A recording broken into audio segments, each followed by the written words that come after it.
Welcome to the deep dive. Have you ever stopped to think about how just one single crop, maybe something you see every day, could totally flip a country's economy on its head? Today, we're jumping into this, well, incredible story. It's about economic change, sweet success, all happening in Ecuador, a place maybe you know more for, the Galapagos or the Andes, not necessarily cocoa. Yeah, it's fascinating, isn't it, how Ecuador really managed to catch this wave. It wasn't just luck. They played it smart, using global market shifts, playing to their own strengths. It's not just prices going up.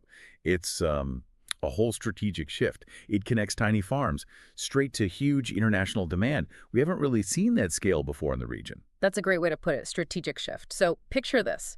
This humble bean, cocoa, suddenly becomes worth more than, say, minerals dug out of the ground. We've been looking at the numbers, and honestly, they're pretty staggering. For 2024, Ecuador's cocoa exports, a massive $3.6 billion. Yeah. And get this, that's $600 million more than what they earned from mining.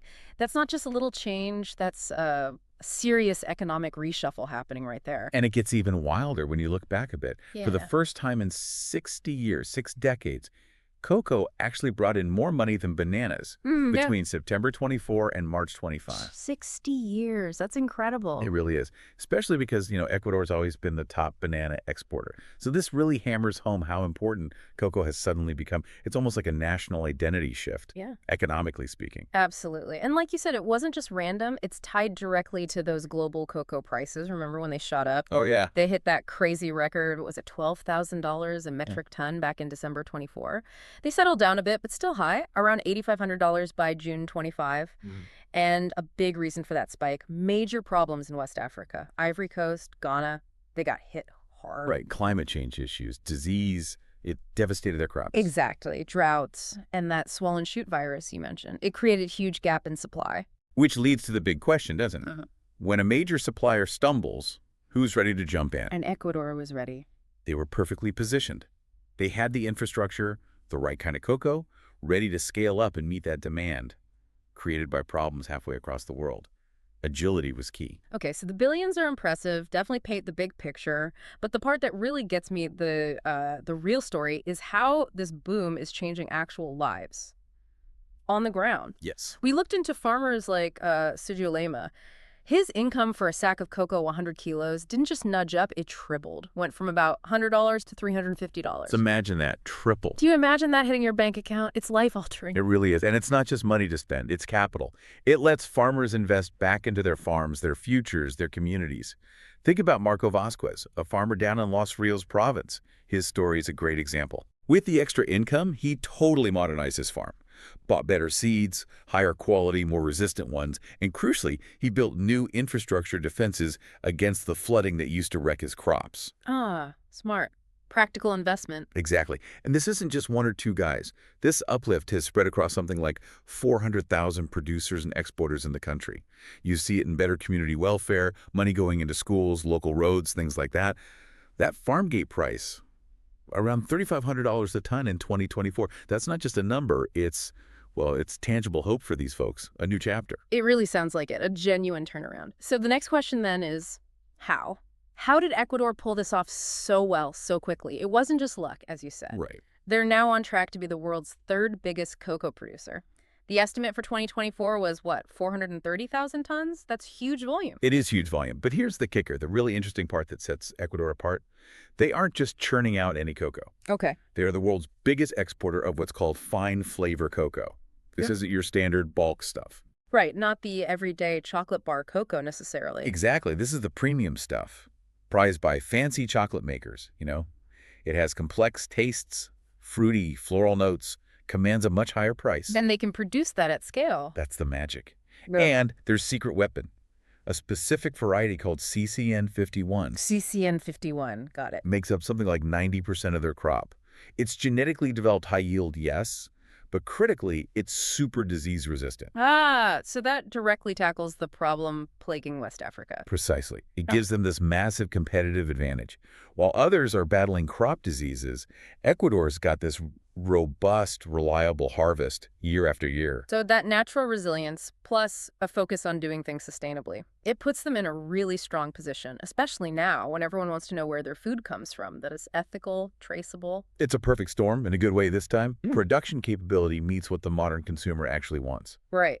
But, okay, no success story is ever that simple, is it? There must be challenges. And the big one we're seeing mentioned is security, these extortion gangs targeting farmers. That sounds, well, terrifying. And a huge risk to the whole supply chain. It's a very serious threat. You finally get ahead, your income triples, and then you face threats like that. It could destabilize everything. Yeah. And the other classic challenge with any farming boom, deforestation. Always a concern when production expands rapidly.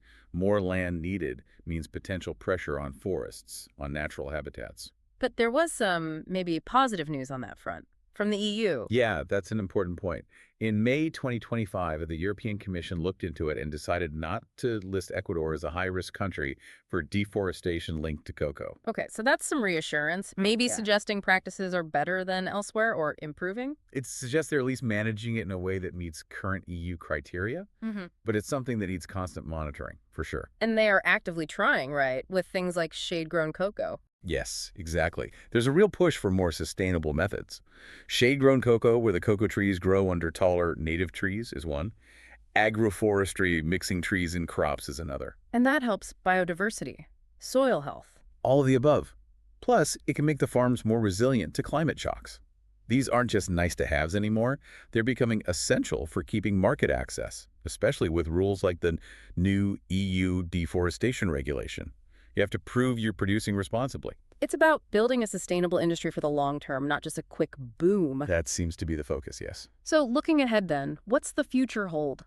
For Ecuador's cocoa and, well, for us chocolate lovers, the industry seems set for more growth, right? Global demand for chocolate isn't exactly shrinking. It's over a $100 billion market. Definitely not shrinking. But, economics 101. These super high prices, great as they are for farmers now, could encourage everyone to plant more cocoa. Right, leading to oversupply down the line. Potentially. That could eventually bring prices back down, stabilize them. But the current supply issues in West Africa seem pretty deep-rooted, so most analysts think prices will likely stay pretty high for a while yet. Which brings us back to the consumer. Yeah. How does this play out at the grocery store? And Ecuador's not standing still. You mentioned investments in tech. Drones. Drone monitoring to check crops, optimize water use, spot disease early. And they're constantly working on developing even better cocoa varieties, more productive, even more resilient. It's all about locking in those gains and preparing for the future. Smart. Staying ahead of the curve. And that's where it really hits home for you, listening right now. Those higher cocoa bean prices, they probably mean higher chocolate prices. So expect to pay more for that treat. Very likely. Or you might notice things like shrinkflation. Ah, the old same price, smaller bar trick. Exactly. Or maybe manufacturers get creative and start substituting ingredients to keep costs down. You might see changes in the taste or texture of some products. It makes you think twice about that simple pleasure, doesn't it? It really does. But looking beyond chocolate bars, Ecuador's story here, I feel like a really powerful example, doesn't it? Absolutely. About how a country can pivot, leverage a high-value crop, focus on sustainability, and really transform its economic fortunes.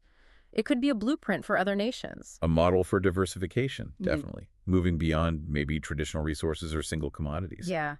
This whole deep dive, it's just incredible how one little bean, something we associate with, simple pleasure, can drive such massive economic and social change. It really grounds global economics. It's not just charts and figures. It's about real places, real people, their lives. It absolutely makes you think about the journey, right? That chocolate bar you casually grab, the whole chain behind it. From farmers like Sergio and Marco facing floods and figuring out investments in Los Rios, all the way to these complex global market forces bouncing prices around. There's a whole world spinning behind that sweet taste. So what's the takeaway for you listening? Next time you pick up some chocolate or, hey, even a banana, given Ecuador's history, maybe just take a second. Think about the story behind it. Yeah. And it makes you wonder, Could there be other sweet revolutions happening right now? Maybe with coffee or spices or some other crop we don't think much about, quietly changing economies somewhere else. That's a fascinating thought. What other everyday items have these incredibly complex, world-changing stories hidden inside them? Loads to think about there.